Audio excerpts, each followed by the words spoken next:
আসসালামু আলাইকুম। আমি নুসরাত জাহান, সহকারী অধ্যাপক, পদার্থবিজ্ঞান, নারায়ণগঞ্জ সরকারি মহিলা কলেজ। মেয়েরা, তোমরা নিশ্চয়ই ভালো আছো।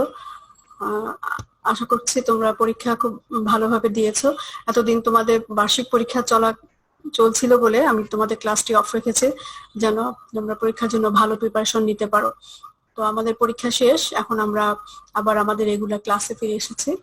তো আমি তোমাদেরকে সেমিকন্ডাক্টর ও ইলেকট্রনিক্স পড়াচ্ছিলাম। এটি একটি বড় চ্যাপ্টার, তো আমরা প্রায় শেষ পর্যায়ে। আরো 3টি টপিকস আমাদের আছে। তার মধ্যে আজকে আমি তোমাদেরকে একমুখীকরণ বা রেকটিফিকেশন এই টপিকসটি পড়াবো। আর 2টি টপিকস থাকবে, দুটিও তোমাদের পরিচিত, তোমরা আইসিটি তে পড়ে এসছো। তারপর তোমাদেরকে একটু বেসিক আইডিয়া দিব, যাতে তোমাদের আরো বুঝতে সুবিধা হবে। যদি কোনো সমস্যা ওখানে থেকে থাকে, এই ক্লাসে তোমরা সেটি কভার করতে পারবে। তো চলো আমরা আজকে রেকটিফিকেশন ক্লাসে যাই।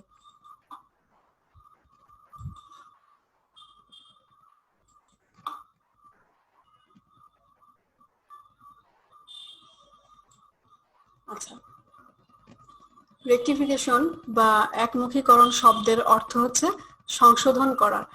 তড়িৎ বিজ্ঞানের দিক পরিবর্তী প্রবাহকে একমুখী প্রবাহে পরিণতকরণ বোঝাতে রেকটিফিকেশন শব্দটি ব্যবহার করা হয়। সরবরাহকৃত ভোল্টেজ সাইন তরঙ্গ আকৃতিতে পরিবর্তিত হয় এবং আমাদের দেশে এর কম্পাঙ্ক হচ্ছে 50 হার্টজ। যে প্রক্রিয়ায় পরিবর্তী প্রবাহ বা এসি প্রবাহ বা ভোল্টেজকে একমুখী প্রবাহ, ডিসি প্রবাহ বা ভোল্টেজে পরিণত করা হয় তাকে রেকটিফিকেশন বা একমুখীকরণ বলে। রেকটিফিকেশনের কাজে যে যন্ত্র বা কৌশল ব্যবহৃত হয় বা যে যন্ত্র বা কৌশল দ্বারা সম্পন্ন করা হয় তাকেই একমুখী কারক বা রেকটিফায়ার বলে। রেকটিফিকেশন তার অর্থাৎ রেকটিফায়ার হচ্ছে একটি যন্ত্র, আর রেকটিফায়ার দিয়ে যে পদ্ধতিতে বা প্রক্রিয়ায় ভোল্টেজকে রূপান্তরিত করা হয়, এসি থেকে ডিসি ভোল্টেজে রূপান্তর বা এসি প্রবাহকে ডিসি প্রবাহে রূপান্তরিত করা হয়, সেই প্রক্রিয়াটিকেই বলা হচ্ছে রেকটিফিকেশন। আচ্ছা, তাহলে রেকটিফিকেশন বা একমুখীকরণ দুই ভাগে সম্পন্ন হয়। একটি হচ্ছে অর্ধ তরঙ্গ একমুখীকরণ, আরেকটি হচ্ছে পূর্ণ তরঙ্গ একমুখীকরণ। অর্ধ তরঙ্গ একমুখীকরণটি আমরা দেখি। আচ্ছা, সংজ্ঞা অনুসারে যদি বলতে চাই, তখন আমরা অর্ধ তরঙ্গ একমুখীকরণকে বলতে পারি যখন একটি পূর্ণ পরিবর্তী প্রবাহ তরঙ্গের শুধু অর্ধ তরঙ্গ একমুখী প্রবাহে রূপান্তরিত হয়, পরিবর্তী প্রবাহ তরঙ্গের বাকি অর্ধ তরঙ্গ একমুখী প্রবাহে রূপান্তরিত হয় না, তখন তাকে অর্ধ তরঙ্গ একমুখীকরণ বলে। মেয়েরা, তোমরা একটু চিত্র দেখতে পাচ্ছ, চিত্রটিতে দেখো এখানে একটি পূর্ণ তরঙ্গ দেখানো হচ্ছে, যে এটি একটি পূর্ণ তরঙ্গ। হ্যাঁ, ইনপুট তরঙ্গ হিসেবে আমরা যখন সংজ্ঞা অনুযায়ী বলেছি যে পূর্ণ পরিবর্তী প্রবাহ তরঙ্গের, এখানে দেখো এই ও বিন্দু থেকে শুরু করে এইখান থেকে এসে এই পর্যন্ত একটি পূর্ণ তরঙ্গ, আবার এখান থেকে এসে এই পর্যন্ত আরেকটি পূর্ণ তরঙ্গ। তার মানে এখানে দুটি পূর্ণ তরঙ্গ আছে। এখন এইটুকু অংশ হচ্ছে আমাদের একটি পূর্ণ তরঙ্গ। এই পূর্ণ তরঙ্গের জন্য আমাদের 0 থেকে এই অংশটুকু হচ্ছে আমাদের একটি পূর্ণ অর্ধ তরঙ্গ। পূর্ণ অর্ধ তরঙ্গ, এই অর্ধ তরঙ্গটিকে আমরা বলছি যে আপার বা উপরের দিকের অংশের জন্য অর্ধ তরঙ্গ, আর এইটুকু হচ্ছে আমাদের নিচের দিকের অংশের জন্য অর্ধ তরঙ্গ। এই উপরের অর্ধ তরঙ্গ এবং নিচের অর্ধ তরঙ্গ মিলেই হচ্ছে একটি পূর্ণ তরঙ্গ। হ্যাঁ, তাহলে সংজ্ঞা অনুযায়ী বলছি যে যখন একটি পূর্ণ পরিবর্তী প্রবাহ তরঙ্গের শুধু অর্ধ তরঙ্গ একমুখী প্রবাহে রূপান্তরিত হয়, এই ক্ষেত্রে আমরা আমাদের এই উপরের অর্ধ তরঙ্গের জন্য, হ্যাঁ, এই উপরের অর্ধ তরঙ্গটি প্রবাহিত একমুখী প্রবাহে রূপান্তরিত হয়েছে, কিন্তু এই অর্ধ তরঙ্গটুকু কিন্তু একমুখী প্রবাহে রূপান্তরিত হয়নি। শুধুমাত্র এই অংশের জন্য যে আমরা আউটপুট পেলাম, এই আউটপুটটি কিন্তু আমরা একইভাবে এরকম অর্ধ তরঙ্গ আকারে আউটপুট পেলাম। ঠিক আছে, তাহলে এই একমুখীকরণটিকেই বলা হচ্ছে অর্ধ তরঙ্গ একমুখীকরণ। এবং এই অর্ধ তরঙ্গ একমুখীকরণ বর্তনীর জন্য বা বর্তনীতে এখানে কিন্তু একটি মাত্র ডায়োড ব্যবহার করা হয়ে থাকে। এই বর্তনীর ইনপুট পরিবর্তী তরঙ্গের শুধু অর্ধ তরঙ্গের জন্যই পালসেটিং ডিসি রূপে আউটপুট পাওয়া যায়। যেহেতু এখানে একটি ডায়োড ব্যবহৃত হয়ে আসছে, সেজন্য আমরা এখানে আউটপুট হিসাবে শুধু একটি করে অর্ধ তরঙ্গ পাবো। আচ্ছা, এই যখন আমরা এই অর্ধতরঙ্গ একমুখীকরণটি আমরা কাজ করব, মানে এটি যখন কাজ করবে সেটি কাজটা কিভাবে করবে সেই কার্যক্রমটি আমরা এখন দেখি যে কিভাবে অর্ধতরঙ্গটি কাজ করে। আচ্ছা, যে পরিবর্তী প্রবাহকে একমুখীকরণ করতে হবে তাকে একটি ট্রান্সফরমারের প্রাইমারি বা মুখ্য অংশে প্রয়োগ করা হয়। ফলে ট্রান্সফরমারের গৌণ অংশে এবি থেকে সুবিধামতো পরিবর্তী তরঙ্গ বর্তনীতে প্রবেশ করে। আচ্ছা, যেখান থেকে আমরা এর কথাটির অর্থ হচ্ছে কি যে পরিবর্তী প্রবাহকে একমুখীকরণ করতে হবে তাকে ট্রান্সফরমারের মুখ্য অংশে প্রয়োগ করা হবে। মানে প্রবাহকে ট্রান্সফরমারের মুখ্য অংশে প্রয়োগ করা হলে গৌণ অংশ থেকে আমরা পরিবর্তী তরঙ্গ পাবো। আচ্ছা, পরিবর্তী প্রবাহের ধর্ম অনুসারে এখানে এ ও বি পর্যায়ক্রমে ধনাত্মক ও ঋণাত্মক হতে পারে। হ্যাঁ, আচ্ছা, এক্ষেত্রে পরিবর্তী তরঙ্গের ধনাত্মক অর্ধ তরঙ্গে যখন এ প্রান্ত ধনাত্মক হয় তখন বি প্রান্ত ঋণাত্মক। যেহেতু এখানে একটি ডায়োড ব্যবহার করা হয়েছে ফলে কি হয়, যখন ডায়োডের এ প্রান্তটি ধনাত্মক থাকছে তখন বি প্রান্তটি ঋণাত্মক। আবার যখন ফলে এ প্রান্ত যখন যে প্রান্তটি ধনাত্মক হয় সেই প্রান্তটি তখন ফরওয়ার্ড ঝোঁকের সম্মুখী ঝোঁকে থাকে। ফলে সে কারণে সেই সম্মুখী ঝোঁকে থাকার কারণে সেই ডায়োডের মধ্যে দিয়ে তখন তড়িৎ প্রবাহিত হয় এবং এই তড়িৎ প্রবাহের পথটি হচ্ছে আমাদের এ সি ই বি। আমরা যদি একটু চিত্রের দিকে আবার যাই, দেখো যখন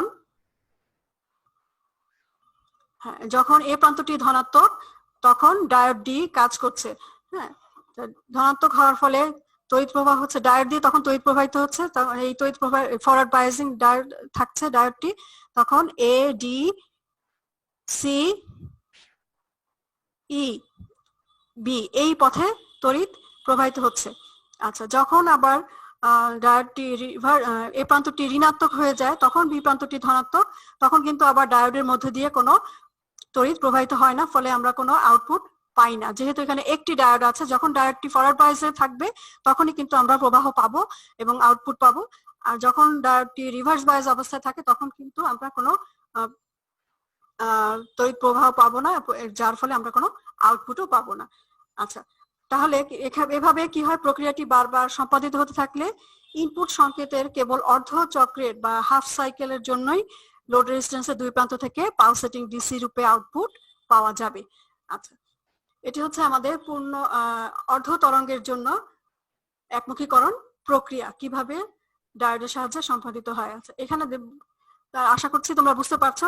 মোট কথা হচ্ছে যখন এটি আমরা ডায়োডটি যখন ফরওয়ার্ড বায়াসে থাকে তখন ডায়োড কাজ করে, এর ফলে এই ডায়োডটি যখন ফরওয়ার্ড বায়াসে থাকার ফলে এটি যখন মধ্য দিয়ে যখন তড়িৎ প্রবাহিত হয় তখন আমরা আউটপুট পাই। আবার ডায়োডটি যখন রিভার্স বায়াসে থাকে তখন এর মধ্যে দিয়ে কোনো তড়িৎ প্রবাহিত হয় না, ফলে আমরা আউটপুট পাই না। আচ্ছা, এটা ডায়োডটি ফরওয়ার্ড বায়াসে কখন থাকছে, যখন এ প্রান্ত ধনাত্মক তখন ডায়োডটি ফরওয়ার্ড বায়াসে থাকে, আবার যখন এ প্রান্ত ঋণাত্মক তখন ডায়োডটি রিভার্স বায়াসে থাকে।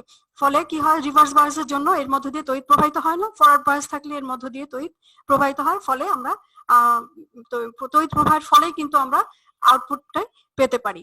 আচ্ছা, এটি তাহলে আশা করছি তোমরা বুঝতে পারছো। এটা হচ্ছে শুধুমাত্র একটি ডায়োড ব্যবহার করার জন্য এক প্রান্ত দিয়ে আমরা ফরওয়ার্ড বায়াস এবং রিভার্স বায়াসের জন্য একবার তড়িৎ প্রবাহ পাই এবং তড়িৎ প্রবাহের পথটি হচ্ছে এসিই বি পুরো সাইকেলটা। আর যখন রিভার্স বায়াসে থাকছে তখন এর মধ্যে কোনো তড়িৎ প্রবাহিত হচ্ছে না, ফলে কি হয়, ডায়োডটি তখন রিভার্স বায়াসের জন্য এর মধ্যে তড়িৎ প্রবাহ হয় না বলে আমরা কোনো আউটপুট পাই না। শুধুমাত্র এই ক্ষেত্রে আমরা অর্ধ চক্রের জন্য ফরওয়ার্ড বায়াসিং অবস্থায় পালসেটিং ডিসি রূপে আউটপুট পেতে পারি। আচ্ছা, এরপর আমরা পূর্ণ একমুখীকরণটি দেখব। আচ্ছা, পূর্ণ তরঙ্গ একমুখীকরণ, যেটি নাম থেকে আমরা বুঝতে পারছি যে পূর্ণ তরঙ্গ একমুখীকরণ হচ্ছে কি যে কৌশল ব্যবহার করে একটি পূর্ণ পরিবর্তী তরঙ্গকে একমুখীকরণ করা হয় তাকে পূর্ণ তরঙ্গ একমুখীকরণ বলে। আচ্ছা, পূর্ণ পরিবর্তী তরঙ্গকে একমুখীকরণের ক্ষেত্রে দুটি বা চারটি ডায়োড ব্যবহার করে পূর্ণ তরঙ্গকে একমুখীকরণ করা হয়ে থাকে। এক্ষেত্রে আমরা এই চিত্রটিতে দুটি ডায়োড ব্যবহার করেছি। এখানে দেখো আমরা বলেছি যে দুটি প্রক্রিয়া ব্যাখ্যা করবো, স্টেপ আপ স্টেপ ডাউন। এখানে দুটি পদ্ধতি আছে, একটি স্টেপ অথবা স্টেপ আপ বা স্টেপ ডাউন অথবা সেন্টার টেপ একমুখীকরণ বলা হয়ে থাকে। এই ক্ষেত্রে আমরা দুটি ডায়োড যে ব্যবহার করেছি, দেখো D1 ডায়োড, D2 ডায়োড। যখন এখানে আমরা পূর্ণ তরঙ্গ বলতে বলছি যে এখন এখানে ইনপুটে যে একটি পূর্ণ তরঙ্গ, এখানে দুটি ইনপুট পূর্ণ তরঙ্গ আছে। এই দুটি পূর্ণ তরঙ্গের জন্য যেহেতু দুটি ডায়োড, আউটপুটে দেখো আমরা প্রতি ক্ষেত্রে পূর্ণ তরঙ্গ হিসেবে আউটপুট এসি এবং ডিসি দুটি পালসেটিং ডিসি ভোল্টেজ হিসেবে আউটপুট পাচ্ছি। আচ্ছা, এখানে কিভাবে কাজ করছে, D1 ডায়োডটি যখন ফরওয়ার্ড বায়াস অবস্থায় থাকে তখন কি হয়, দেখো এখানে লিখছি যে এই বর্তনীতে দুটি অর্ধপরিবাহী জাংশন ডায়োড D1 ও D2 ব্যবহার করা হয়েছে এবং RL হচ্ছে একটি লোড রেজিস্টার যেখান থেকে আউটপুট সংগ্রহ করা হয়।